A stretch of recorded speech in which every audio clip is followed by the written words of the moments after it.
Hello friends, I am Abhinav Pandya, author of this new book, Terror Financing in Kashmir, which has been released by Routledge Taylor and Francis very recently. Back in 2016, 17 and 18, there were times when our security forces would kill any militant and the very next moment, the entire Kashmir would be on the streets, pelting stones at our security forces, raising anti-India slogans.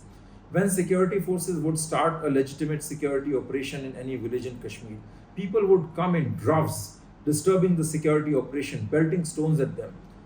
That puzzled our security analysts, our diplomats, and people like me who are working on the ground. What exactly is running this show? How come the militants get such strong ground support? And after my ground level research, I found that Pakistan had created a very robust and networked system, a very large ecosystem of terror funding in Kashmir. Long back, Pakistan realized that Kashmir is inherently a secular and a multicultural state.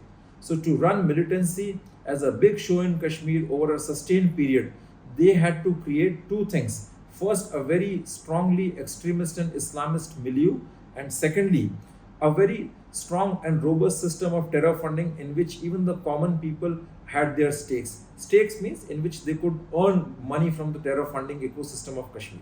Pakistan created that. In my book, I worked very rigorously on the ground, interviewing terrorists, militants, Hawala coordinators, spies, intelligence professionals, army officers, police officers, religious clerics, journalists, and politicians. And then I have produced a narrative, a very coherent and evidence based and objective study of this terror funding ecosystem in Kashmir. In 1990s, they were trying to smuggle money and weapons through cash couriers, through the militants who would come to India, crossing the frontiers, crossing this LOC in Kashmir, and they would bring cash like 10 lakhs, 15 lakhs, and also bring drugs, and also they would used to bring weapons. After that, India started crackdown on the drugs. Then the militants started using Hawala channels. Later, when India started beefing the security apparatus in terms of very strong fences on the borders, Pakistan started exploring other channels like raising money through selling MBBS seats to Kashmiri people, then through Hajj tours and travels, then through the LOC trade, and then again through very new and innovative measures like cryptocurrency and online crowdfunding sources, etc. And all this money was being used to finance various aspects of militancy. Like they used to fund the media in Kashmir, they used to fund academia, schools, colleges, charity institutions, NGOs, who would keep the narrative of anti-India sloganeering and militancy very alive. That would inspire the people, the common youngsters, to get frustrated and join the terrorist organizations.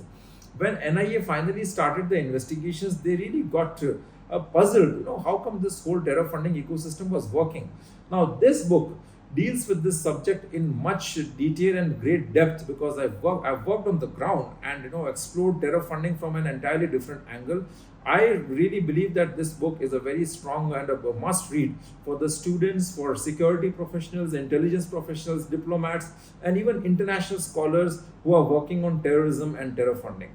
The Kashmir case study presents a classic example of how a terror sponsoring country can create a very effective and a robust system of proxy war and militancy in any foreign country. This model can be replicated elsewhere also, maybe in Africa, maybe in Armenia, maybe in Europe. So I guess for all the counter-terrorism professionals and academic researchers, this book will provide meaningful insights and knowledge on the subject of terror funding. Thank you.